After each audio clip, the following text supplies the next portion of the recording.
Okay, I am sitting down here with Bert Lechner, who has published a debut collection of very grim, very weird cosmic horror short stories called The Roots Grow into the Earth. How are you, Bert?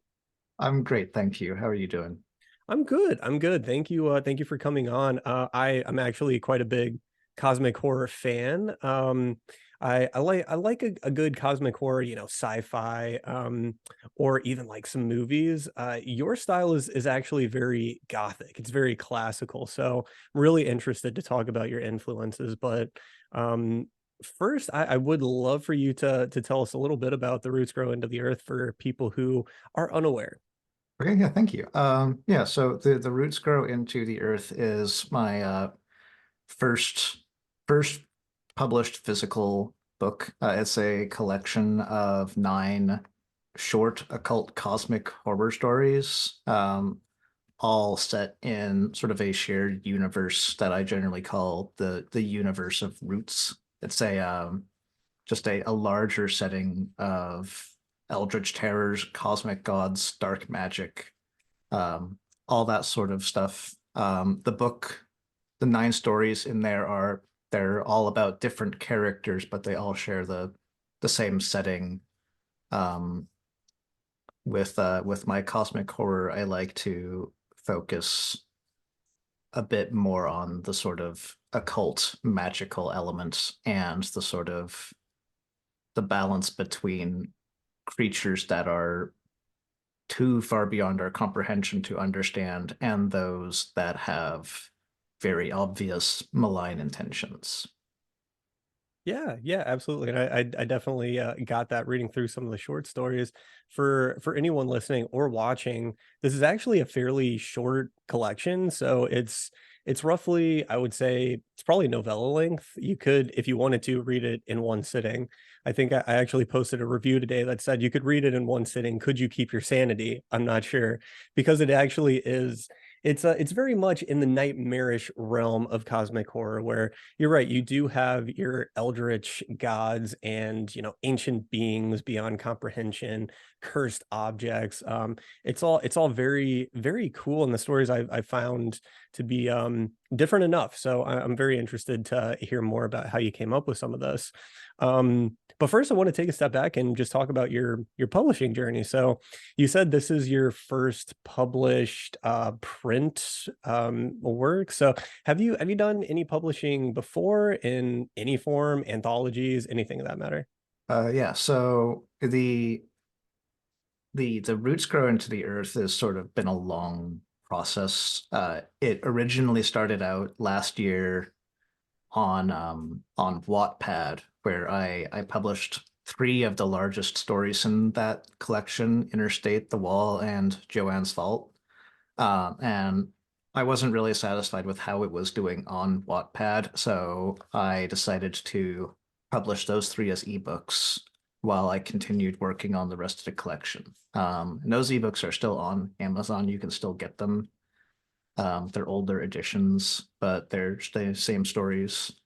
Um, and then after that, I decided to do I finally got to the point where I could pursue the original goal of having a paperback collection of short stories. And so I was sort of testing the waters with this book, sort of learning how the independent publishing process works so that when I do get my novels out, it'll be a lot less painful and experimental of a process.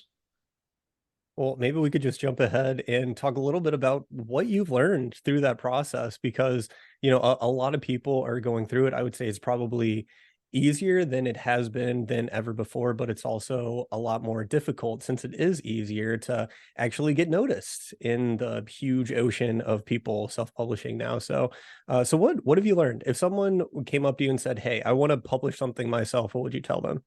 Um, I guess that would be different for everybody. My golden rules, or my one golden rule, and the one thing that I absolutely made a mistake on my first publishing journey is you must have an editor. If you, especially if you think that you can get away with publishing without an editor, you need an editor. Um, it is so helpful even just to have a proofreader go through, find your grammatical challenges. It'll make your book look so much more professional. The second thing I would recommend is just like get some formatting software that's like beyond Microsoft Word. I decided to invest in Atticus and Oh, we got an just Atticus fan. I use it too. Big yeah, fan. so it's yeah, Atticus and other programs like that will just make formatting easier, and that'll cut that time considerably. And then the third thing I learned that's really important, or probably the most important thing, is that especially if you're using a group like Ingram Book Group to publish paperbacks, it's probably going to take a lot longer than you expect it to be. So like I had a window of, I think I gave myself 2 or 3 months Mm, of formatting from formatting to getting the book out, and I really did need more time. It ended up being a little rushed, a little panicky, and I was not able to. I needed more time, mhm, and so I've learned now. So I've learned very much that formatting is great, editing is necessary, and just give yourself a lot of time. mhm. Yeah, I've told people, you notice that traditional publishers, they may take 2 to 3 years to publish a book after it's signed, but one, there's an aspect to that where they need to fit it on their publishing schedule, right? But you do need a very big runway in order to do all of these things correctly because you, for instance, if you gave yourself 2 months to finalize the formatting and the artwork, what if you got a proof copy back a week before it was set to be published and there was a major error that you needed to change? You wouldn't have had time to do it, right? Yeah, So, exactly. And so, I mean, the differentiation here is that like with Amazon, Amazon is very responsive. That version that was absolutely perfectly fine if I had the right amount of time window for that. They're very prompt at getting you proof copies. But Ingram Book Group is a lot slower, um, and took a lot more time to process the changes that I needed. And so I guess yeah, if you're an author and you're happy, or if you want to be an author and you're happy with just using Amazon, like the Kindle program, and getting your paperbacks through that, you can cut a lot of time. But if you want, like me, to have the option to have your books sold in brick and mortar bookstores, you're going to need more time and to work with somebody like Ingram Book Group and Ingram Spark. absolutely. I do know people who have published with Amazon KDP in bookstores will not take their book because for obvious reasons, and there's obviously a stigma around, probably, I mean, rightfully so, with Amazon. It doesn't play well with bookstores. It discounts prices like heavily. It's funny though that it is the most writer friendly platform to get your book published. I tell people if you're looking to self publish, you need Ingram for the distribution. Use KDP just to do the proofs because they will get to you very quickly. You can just send those files straight to Ingram when you finalize them. I think that's the best way to go about it. So, hey, I mean, sounds like we learned some hard lessons, but that's what your first publication is for, right? Yes, yeah, very much. Awesome. Okay. So we should talk about the collection here. I've been dancing around it a little bit. Like I told you, I really enjoyed it. It reminded me of being in high school and reading the works of Edgar Allan Poe, where there's like a wordiness to it where it's not egregious. There's just a love for language, and I do really appreciate your prose. If you had to pick a favorite story in this collection, would you have one, or are there a couple that really speak to you? Uh, I bounce around between my favorites. I think if I really am pressed to pick an absolute favorite, it's probably the last in the collection, His Castle Crumbles. That story ended up being the most personal and the most raw of the stories, and pulled directly from experiences from my past with like surviving intimate partner violence and things like that. And so it was a very difficult piece to write. It was a very different style from the rest. It was much more strange and mad than the rest of them, but it was also very personal. And so I think that one is my favorite. Interesting. Okay. There is an aspect to cosmic horror, and especially with your writing. You've probably noticed that a lot of tangentially cosmic horror related properties recently. I'm thinking, people call Stranger Things cosmic horror, and there's been, Color Out of Space, and it's the properties are starting to get a little more fun, but to me, classic cosmic horror, there is a darkness to it. There's a grimness to it. It is very fatalistic. So what draws you into cosmic horror, and why do you think those aspects resonate with people that enjoy it?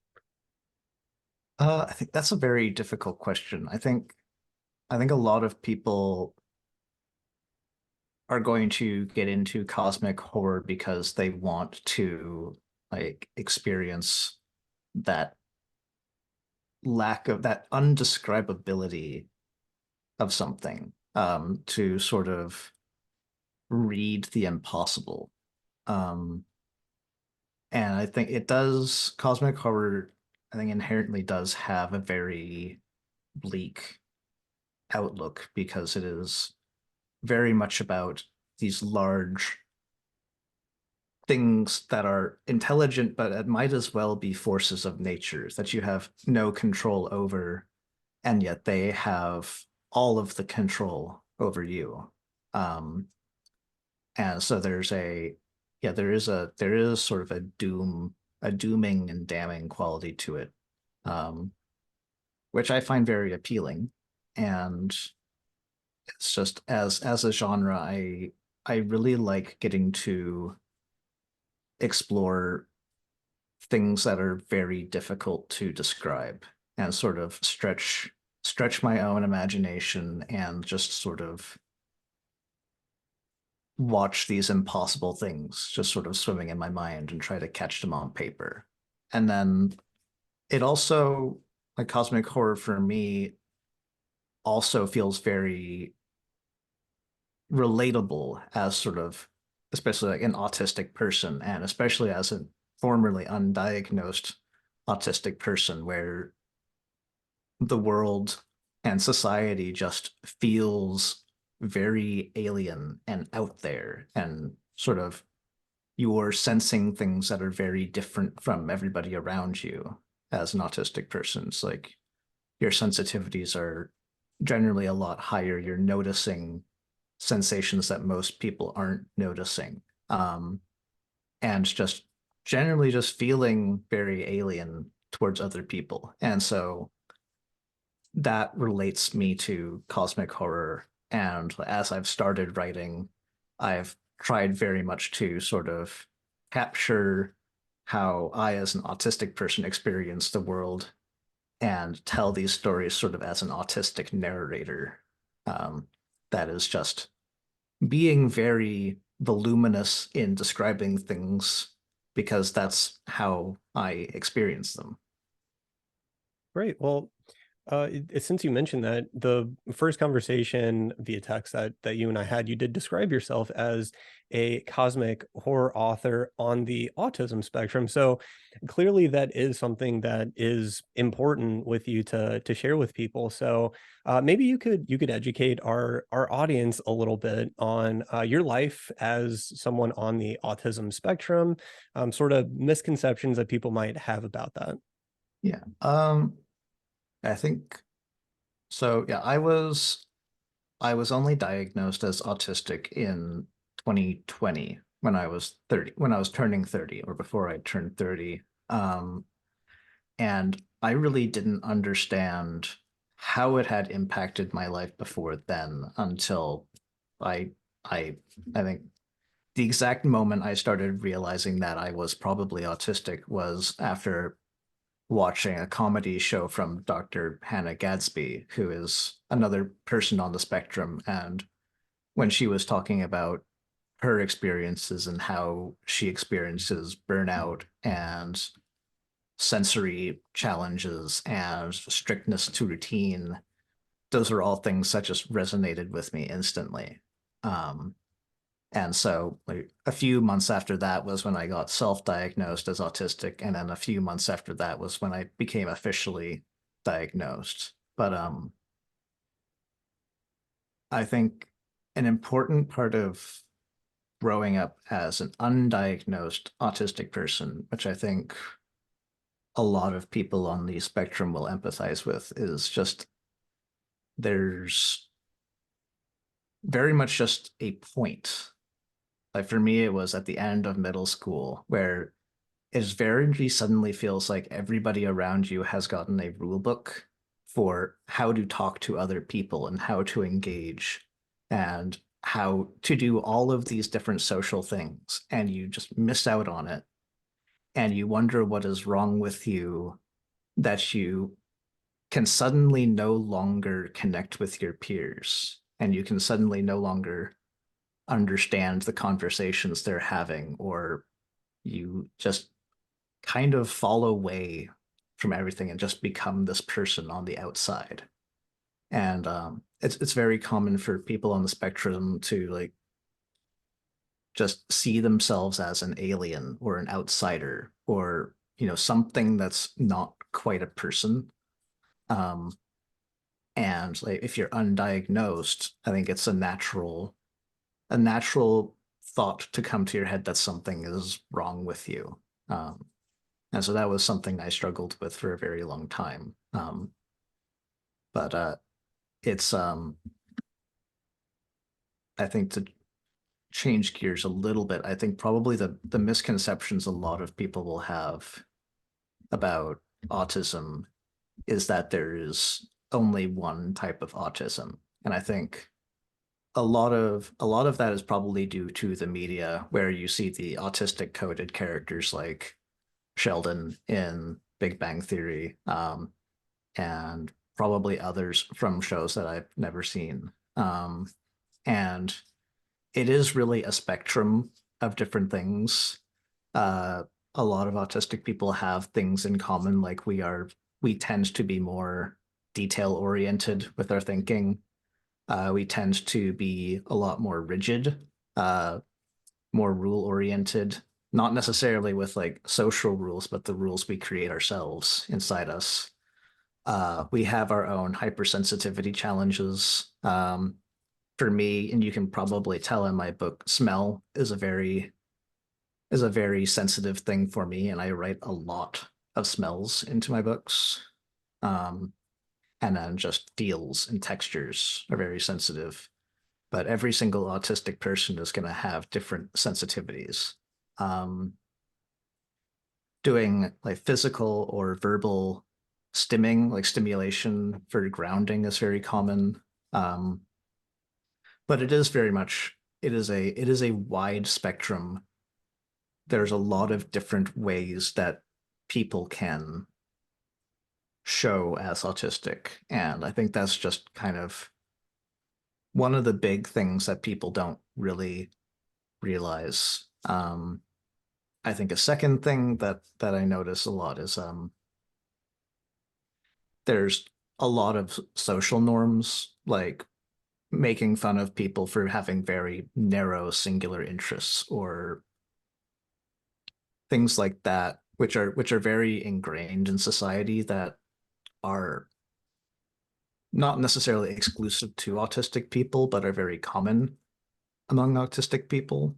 And I think generally that's something that we need to work on as a whole, to just sort of stop, just really stop focusing on those sort of things, and just making things more easier for autistic people to sort of feel more comfortable around other people. Definitely. Could you maybe give an example of one of those things that feel like people commonly make fun of, a niche interest? I mean, there's things that I have admittedly making fun of too. Like people who quote unquote make The Office their whole personality, Mhm, or people who are very into like singular types of media, like anime, or just it's I think it is very common for us to make fun of people who have very narrow focused interests that is really like that we tend to joke that they make their personality about these things. mhm. And I think that should be something that is okay to do. And that is something that, autistic people and lots of people on across neurodivergent types really value their focus and deep interests in their preferred singular topics. And so I think we just need to sort of, whether somebody is autistic or ADHD or not, we just need to let people like what they like at whatever focus and intensity they wish to pursue it at. Yeah, I think that's great advice, and that's fantastic. The motto I like to live by is that you have to be curious. The worst thing you could say to somebody is I don't understand. The best thing you can say is I don't understand, but I would like to learn. So, Yeah. going off of what you said, yeah, I think that's great advice. And going back to the misconceptions, I say that Hollywood knows one kind of way to portray autism. I call it the wacky genius. Yeah. Yeah. Everyone who's on the spectrum is not going into casinos and counting cards. It is a spectrum. You have high functioning individuals and low functioning individuals, and some people like you were for decades of your life who were going undiagnosed. So I'm great that you did get checked and that you wear it proudly on your sleeve. I think that's great, and a lot of people can learn from that.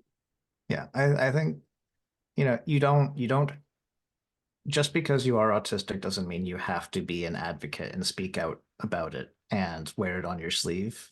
But it's something I choose to do just like I wear my experiences with intimate partner violence on my sleeve. It's things that are helpful for other people to hear about.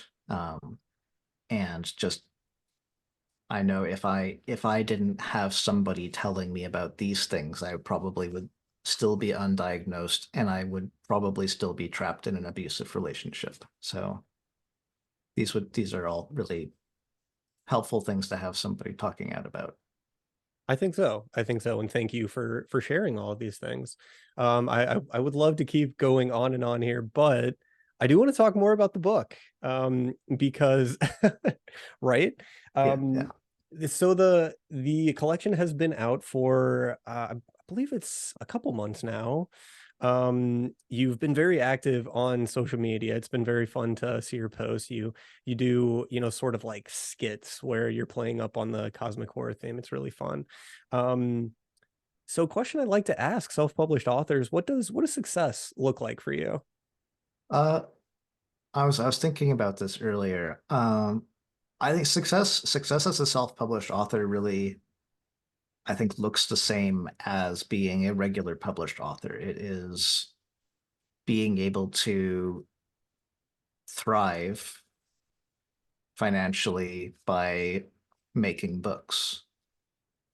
Um, and so as a self-published author, I think the road to that for me is a lot longer. It's probably going to I don't have a big publisher behind me to market my books. I'm also a very shy person, so I don't have me very much to market my books. Hey, could have fooled me. But it's it's a longer process. So I think like as a self-published author specifically, short-term success is just getting my book out there and having people read it. Um, and just manifesting that in the future, I will be able to thrive off of my books, maybe have my books on a shelf next to Stephen King or have my Netflix adaptation next to another famous author's Netflix adaptation, things like that. Absolutely. And you're going to take these experiences, right, and basically go on autopilot getting your next books published, besides the writing process, obviously. What do you have in store for us after the short story collection? Are you staying with short fiction, or are you planning on longer works? So actually, I have way too many progress projects in progress. Not a bad thing. Not a bad thing. Don't be Yeah. ashamed of that. That's a good Uh, thing. yeah. The first one you will likely see will be I'm tentatively saying May. It is not cosmic horror. I am going to be writing where I have finished writing and I'm working on finalizing a collection of poetry and micro poetry about my experiences surviving, healing from, and thriving after abuse. I'd like that to come out in May. I don't know if it will, but we'll see how it pans out. After that, I'm working on a novel. The first novel out of a handful that I would like to write. Uh, the first novel is going to be taking place before the roots grow into the earth and is very much sort of a it is an exploration of how this universe of cosmic terror has come to being and has ended up on our doorstep. Ooh, Um, interesting. so that'll be the first novel. I know a lot of people have liked the character Joanne from Joanne's Vault. Yep. She is got at least two short stories that she is in currently, and then Yes, she's gonna please. Let's have let's get a whole series of short stories with her. yeah, she's got a couple coming out that are like partway through, or I have like one or two sentences out with. She's also getting an origin story novel. Um, I think Melissa from Interstate is getting an origin story novel.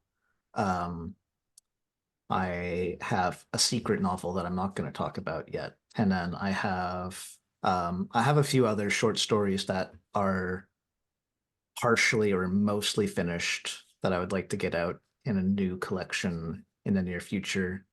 Um, I think the nice thing about my little universe of roots that I have set up is that there is always going to be that cosmic horror overlay umbrella, but there are a lot of different elements in it. There's the more occult urban fantasy leaning stories like the ones that Joanne are in.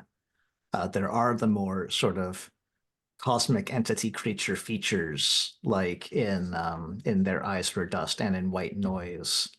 And I have a handful of more sort of cryptid or creature feature oriented cosmic horror stories in the pipeline. Um, and then I'm pretty sure there's going to be a follow up to the story that's been everybody's or most people's favorite, the orchestra. Hmm. It's great. That the It's great. the entity in that Marothed is very much wanting to be in more books. So I think those will be coming in the distant future. That is very devious of you, and I'm really looking forward to that. My favorite, which you haven't mentioned, is The Wall, probably because for me it was the most relatable to me, Yeah, especially, during lockdown days, being kind of trapped in a house with, I mean, trapped. I wasn't trapped in a house with my partner, okay? yeah. Maybe she was trapped with me. I don't know. But yeah, it's just one of those things where it's like you're looking at the same walls every single day, and then all of a sudden it's like, where did that wall come from? It's, man, it's a really good story. So Yeah. if for nothing else, I would say pick up the collection. Just read that short story. You'll probably want to read more after that. So it sounds like we're sticking with cosmic horror for the foreseeable future, or at least it'll have elements of cosmic horror. Are you interested in writing in any other genres or subgenres? Um, I think I would like to make sort of the universe of roots my sort of go-to. Um, I do have like more fantasy oriented elements of that setting that I would like to explore in the future. Um, but I think I am generally quite comfortable in sort of my little nook, and I'm really interested in sort of just building up myself as a bigger figure in the gothic, occult, cosmic horror sort of corner of horror. Mhm.